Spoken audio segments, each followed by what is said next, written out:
Hello guys, welcome back to my new vlog. કેમ છો બધા? આજે ગૌતમે રજા રાખી અને ખબર નહીં ક્યાં લઈ જાય છે. બહાર જઈએ છીએ, બસ અમદાવાદમાં જઈએ છીએ, બીજે ક્યાંય બહાર નહીં જતા. જોઈએ ક્યાં જઈએ છીએ. ગૌતમ ક્યાં જઈએ? સરપ્રાઈઝ. અમારી સરપ્રાઈઝ. આજે આદિભાઈને રજા છે એટલે એમનો મૂડ ફ્રેશ થઈ જાય ને.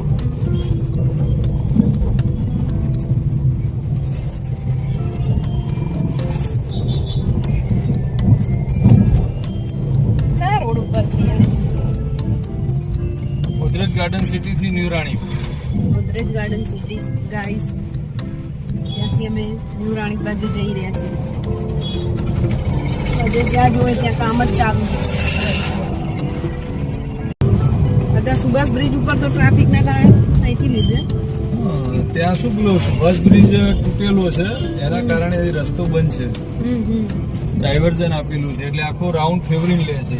બરાબર. અંદરનો રસ્તો છે એટલે ટ્રાફિક બી નહીં નડે અને શોર્ટકટ છે. પણ અંદરના કોઈ બી એરિયામાં ટ્રાફિક તો એટલો સવારે નીકળો, બપોરે નીકળો કે રાત્રે નહીં, થોડો તો ટ્રાફિક રહેવાનું. એ બધાના આ તો સન્ડે છે તો બી ઓછો હશે. જોબ વાળાને બધાને રજા હોય એ કારણે આજે ટ્રાફિક ઓછો દેખાય છે, નકર આમ તો ફૂલ ટ્રાફિક હોય છે આ રસ્તે. ભૂખ લાગી. આદિ તને લાગી ને ભૂખ? એક નાસ્તો કરાવો. ચલો, આપણે એરપોર્ટ રોડ ઉપર જ છીએ. ત્યાં એક નાસ્તાનું છે સારું, ત્યાં હું તમને લઈ જાઉં. શું છે? અજમેરની મગની દાળ પકવાન. અજમેરી મૂંગ દાળ પકવાન ફેમસ છે. દાળ પકવાન હોય છે પણ સાદી દાળ હોય છે. આ મગની દાળ તમે ટેસ્ટ કરેલી? હા, બહુ મસ્ત હોય છે. કઈ નહીં, કરીએ આપણે દાળ પકવાનનો ટેસ્ટ. ગાઈસ, શોપ આવી ગઈ છે અજમેરી દાળ પકવાનની.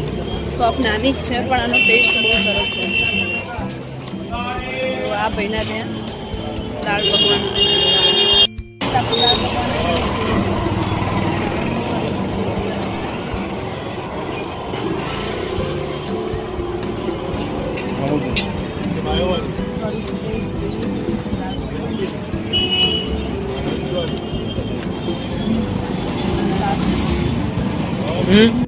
ગાઈસ, અમે નાસ્તો કરીને નીકળી ગયા છીએ પણ હજુ ક્યાં જવાનું છે હજુ ગૌતમ કહેતા નથી. ક્યાં જવાનું હાલ ના કહેવાય, ત્યાં નજીક પહોંચવા જઈશ ને પછી હું કહીશ, એ સિવાય નહીં. પણ જગ્યાનું નામ તો લો. જગ્યા ઉપર જઈને તમને ખ્યાલ આવશે. કેટલી વાર? બસ 10-15 મિનિટ. ગાઈસ, 10-15 મિનિટનો રસ્તો ક્યાં છે, કઈ જગ્યાએ લઈ જાય છે ખબર નહીં. હવે જે જગ્યાએ જઈએ તે પહોંચીએ તો ખબર પડે, તમને બતાવું. ગૌતમ, તમે સરપ્રાઈઝ એવી આપી કે ખાટુ શ્યામ મંદિર દર્શન કરવા લઈને આવ્યા. ત્યારની ગાઈઝ ઈચ્છા હતી મારી ખાટુ શ્યામ મંદિરે દર્શન કરવા આવવાની. ગૌતમે આ ઈચ્છા પૂરી કરી મારી. Thank you.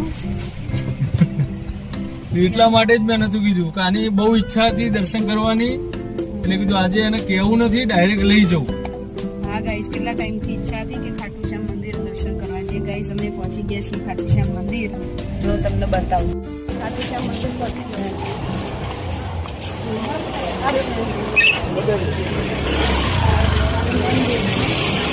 મંદિર અમદાવાદ.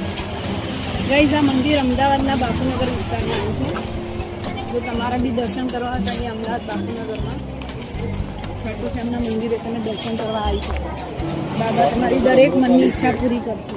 અમરોપાલી ફ્લેટમાં આ મંદિર આવ્યું છે અને બાબા તમારી દરેક ઈચ્છા પૂરી કરશે. તમે અહીંયા દર્શન કરવા આવશો અને તમારી મનની જે બી મનોકામના હોય તે બાબાને ફરજ કરો, તમારી મનોકામના પૂરી થશે.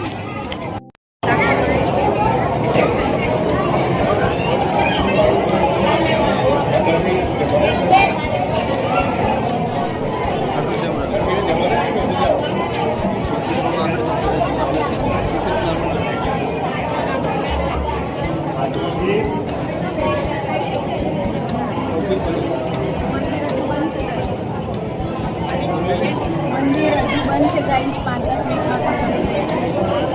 ગાઈઝ અમે ખાટુ શ્યામ બાબાના દર્શન કરી નીકળી ગયા છીએ અને ત્યાં વિડીયોગ્રાફી મંદિરમાં વિડીયોગ્રાફી અલાઉડ નથી, એના માટે મેં વિડીયો ઉતાર્યો નથી અંદરથી. એટલે છેલ્લે વિડીયોના છેલ્લે એન્ડમાં અમે ખાટુ શ્યામ બાબાનો ફોટો મૂક્યો છે, તમે લોકો દર્શન કરી દેજો. અને હવે આપણે મળીએ પછી આવતા બ્લોગમાં. બાય બાય, હરે કૃષ્ણ.